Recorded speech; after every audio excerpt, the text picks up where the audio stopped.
Not everyone responds in the same way to grief and loss.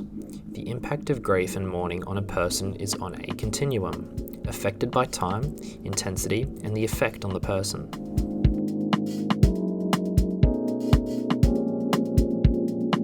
Some people may experience difficulties with their grief.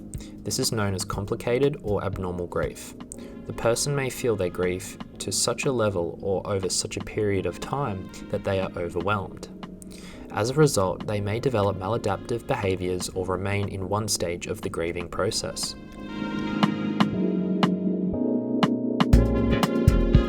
As we said, everyone grieves differently, but a person who is grieving is normally expected to show feelings of sadness, insomnia, and poor appetite.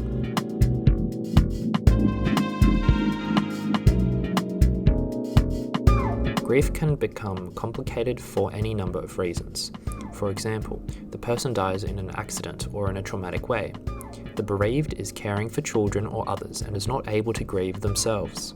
They may have a previous history of bereavements or existing mental health difficulties, and so on.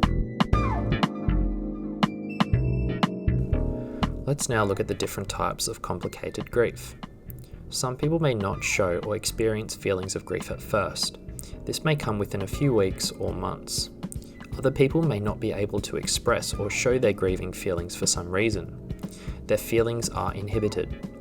Whilst some may not appear to feel grief at all, this doesn't mean that the person will not experience it at a later point, but something prevents them from experiencing it as we would usually expect.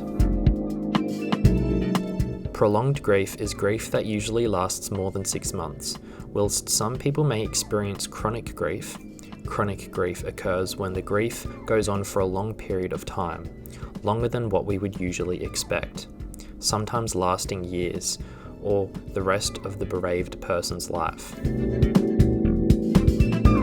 Conflicted grief can arise when the bereaved has a difficult relationship with the person who has died. For example, a person may not have got on well with their parent, so struggle with their grief when the parent dies. Distorted grief occurs when the grief shows itself in different ways, such as through anger or feelings of guilt.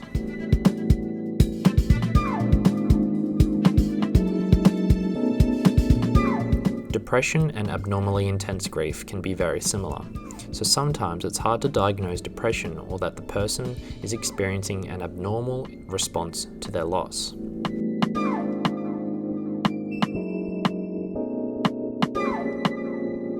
Sometimes people are just not able to deal with their feelings of grief alone. This may require help. This can be done in the form of medication, support groups or counselling, or a mixture of these. The first step is to encourage the person to realise that they are struggling with their feelings and need help.